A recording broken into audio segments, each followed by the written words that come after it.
Today is December 10th, and I'm sitting with my good friend, Father Patrick Healy, in the chapel of St. Michael's in his quarters, continuing my little list of questions and interviews. So here's the one today, Father. Why does it matter that Patrick Healy is alive? Well, first of all, the Lord had quite a hand in bringing me into the world. I was the ninth of 10 children, and in the scripture, when people are married, God said to Adam and Eve, increase and multiply. So my father and my mother were very blessed by having 10 children.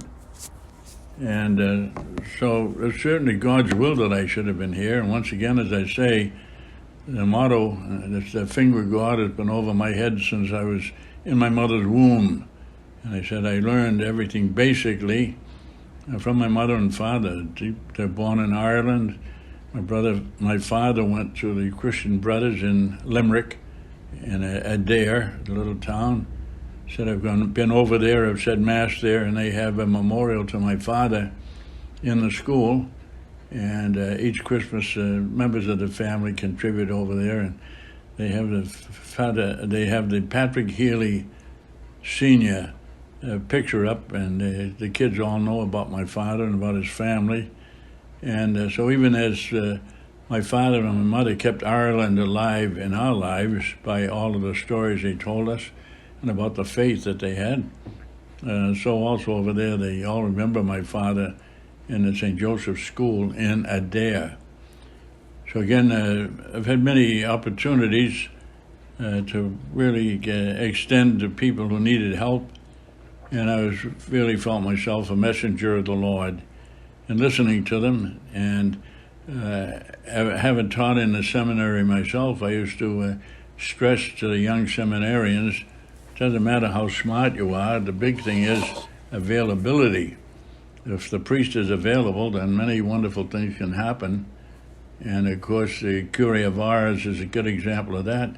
He almost flunked out twice from the seminary in France. And he persevered, was ordained, and he did more work than many of the classmates that were getting their doctorates and everything else. He was just a common man with common sense, but extraordinary faith. So because of his faith, he was able to bring many souls to Christ. Padre Pio would be an example of that also. Padre Pio was a Capuchin priest, and here at the Soldiers' Home one time, he had a fellow from Chelsea, and he had been over in Europe, and he was stationed in the same town as Padre Pio's monastery, and he said a lot of the GIs used to go to confession to Padre Pio. And he said, I went up on a Wednesday and told him that Wednesday was my day off. I was a cook, nothing glorious or glamorous. But he said, I asked him at the monastery if I could go up and help them out. He said, I used to go up and work as a handyman on Wednesday. And he said, I remember painting outside Padre Pio's door. And he said I was painting outside the door. The fellow had been in there for quite a while. One of his fellow troopers, he went from the army, and he said the guy came out the door. He opened the door, and as he got one foot out the door, he said he heard Padre Pio saying in English with a heavy Italian accent, "Hey, GI, you remember Chicago?" The guy said, "What? You remember Chicago?" Oh, shut the room, back in again. So Padre Pio had that insight into the fact that he had not made a complete confession. So he back finished the confession. And that was a true story. Oh, yeah, sure is. Yeah. Great, thank you. What brought you, or what brings you the most happiness in life? What brings you the most happiness, or what has brought you the most happiness in your life? Well, actually, all various incidents make you a little more happy than normal, but all my life I've been happy, been delighted with every day that I've been alive. I have, again, inherited, not just from my mother and father, but from our whole family, a kind of positive attitude on life itself. And when difficult things occur, we were able to accept so many. I grew up in the Depression. Depression was in 1928, 29, 30, 31. And I said I was never aware until I was in high school and college myself that we lived through a depression. But I said my father, coming from Ireland, worked as a laborer in the railroad. Then because of his education with the Christian Brothers, he became a clerk on the railroad. And he instilled in all of us a devotion to the Eucharist. And things are never quite so bad. So my father, in 1920, was able to buy a house in Charlestown, a single-family, 3-story house for the children that were still at home. And again, we never went without food. And I said we were never aware that we were in the throes of a depression. So my father, when the depression did come, he took an extra job. And at night, he went down and was a security man down the docks. And then when I went into seminary, he said to my mother, do you mind if I get a job down the docks again as a security man? And we'll put the money away for Pat when he's ordained. So I said, we went into seminary as a religious. We never came home for 7 years. As a diocesan priest, they came home all those big holidays and they stay in their home, but we go in and you never get home for 7 years. So he had a strong box up in his closet. My father had in the dining room his closet where he kept his coat, hat, and derby and all that stuff. And anyway, he said to my mother, Kate, he said, now this is the box that's going to be on top of my shelf, and all the money I make down at the docks there as a security man, we'll put it in that box and we'll have something there when Pat is Father Pat. So sure enough, he did. But he also said to my mother, now if you want to take something out of there if you're short, you're very welcome to do it, but be sure you put it back. So, anyway, my mother took care of that. She was the one who really handled the finances. Yeah. But really, in all of my family, my sisters and brothers, everything was a positive thing every day. We were never down. When somebody died, we realized that, they'd gone to heaven and that we'd be going up there sooner than maybe later, but we'd all be together again. Yeah, it's funny you say that, Father, about the, your mother and father instilling you that, having a positive outlook on life. And, I can't help but think for the time that I've known you, you bury your parents and your, all your siblings and probably some nieces and nephews in there. And I've never met such a positive guy as yourself. Well, I kid a lot about my sisters. I tell them 6 sisters were right older than I was. And a lot of people said, you don't smoke. I said, no, I never smoked a cigarette in my life. I said, how come? He said, all my sisters smoked. Yeah. And I thought it was a feminine thing. So I said, I never smoked. Never had a mixed drink. And the mixed drink, as I told you, was all the pledges we had to take all the way through. Yeah. And, so there's really no virtue in it, as I say that. Right. I wasn't saying, Lord, I'm doing this as a penance. Yeah, right. There's no penance. And so I've never had a mixed drink in my life. Yeah, but I've always given you, I've always found that very admirable. Yeah. Just still keeping that positive attitude when everyone's already gone home before you, Yeah. So that's a credit. Now, I'll put you on the spot, and there's no one here to back you up on it, but did you have a favorite sibling?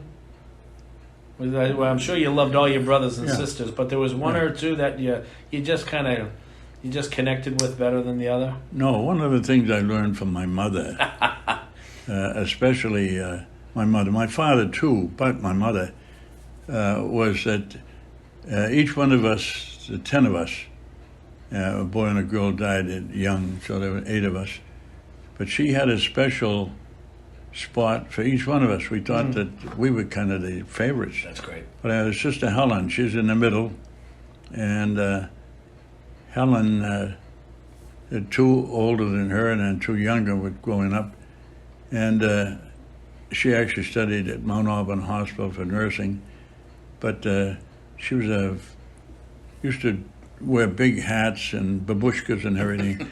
So my sister Jo and Chris, who were the two younger ones, very talented people, by the way, singing and dancing and all.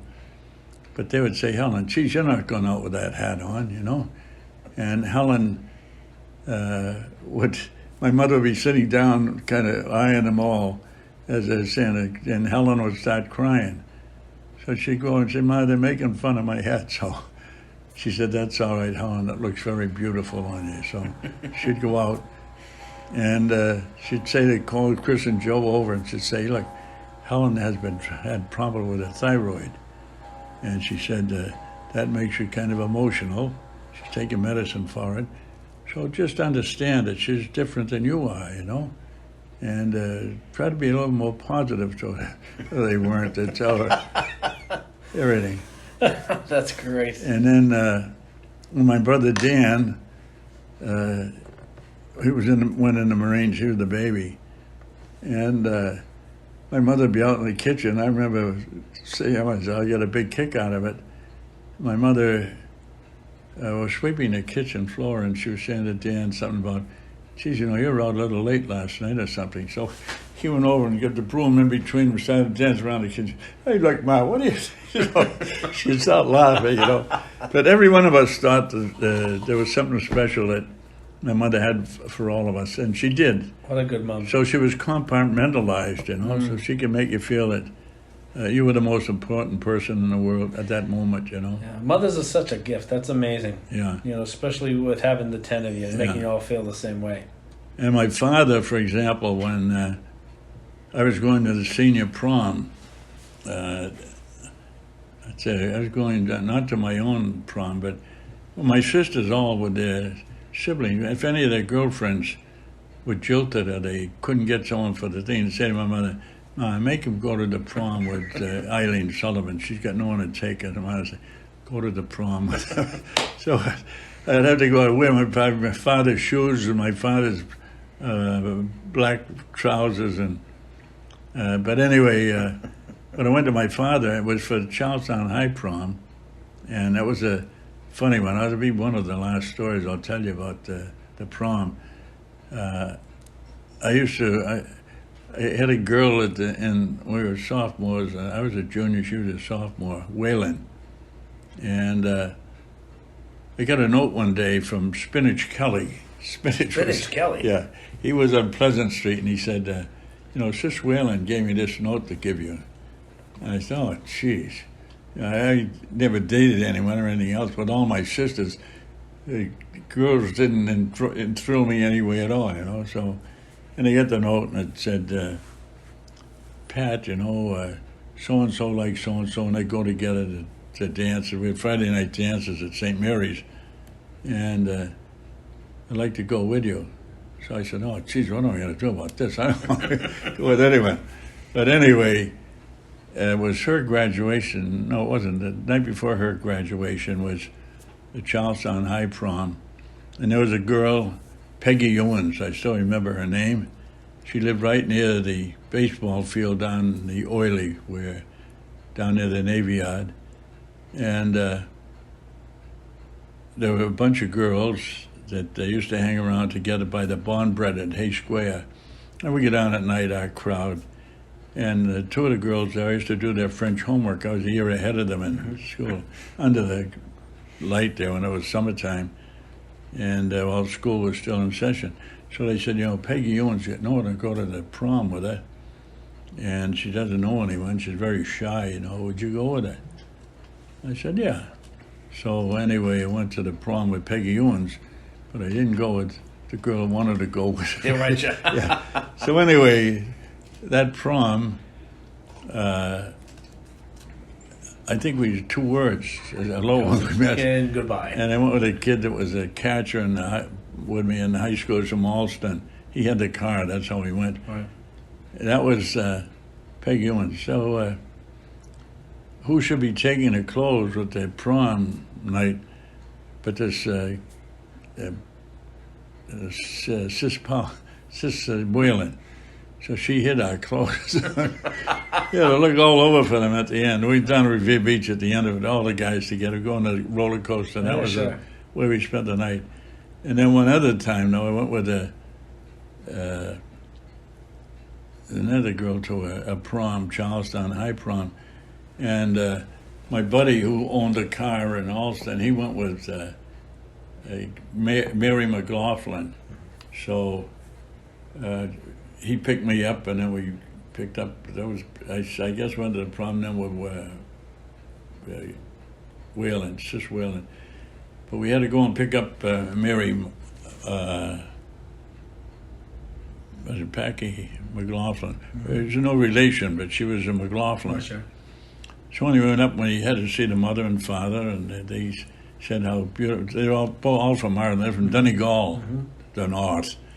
And we sat, I was in a Green Street, and they lived on the second floor, a tenement. So we sat there while Mary was in getting her last lipstick on or something. So when she came out, she looked beautiful in the evening gown, and we had corsages for them. So we get up and we started going down the stairs to go out the door, and the mother came out and she said, from the banister, "Oh, sure, stay right there now, don't move. We've forgotten something very important." So she only got the holy water, come on, sprinkle us down. All right, now you can go. So just to make sure. All right, one more question for the day. Ready? What was the best advice you ever got from someone else about life? My father. And when I decided I wanted to become a priest, I was a senior in high school, Boston English, and I had made up my mind that if there was any opposition from my mother or my father, that I should not go into the seminary at that time. I said, I'm just going to say, okay, whatever you say. Unlike the kids today, I had more faith and confidence in my parents than the teachers I had in school. And especially now against these professors they have in undergraduate courses in all colleges, even the Catholic colleges. So when I went to my father, and in the evening he would take the dog out and go up to the training field, which was a park. All the Irish guys would sit up there and they have their pipes and they'd talk about politics. My father was president of the Limerick Club. He was also president of the ARIR. He was also What's that stand for? American Association for the Recognition of the Irish Republic. And that was before the 1918, when they were still under the English, you know. My father bought bonds and thought it would be unpatriotic to cash them in. He never cashed them in. We buried them with him. So anyway, I went up to the park where he was up having his phone. He said, "Park, can I see it for a minute?" He said, "Sure." So we came over and we sat down the other end of the park, and it was a Civil War training ground for the people in Charlestown for the war. And I said, I was thinking of, I'd like to try to become an oblate. So I said, that would mean going up to Buffalo to Holy Angels Collegiate Institute for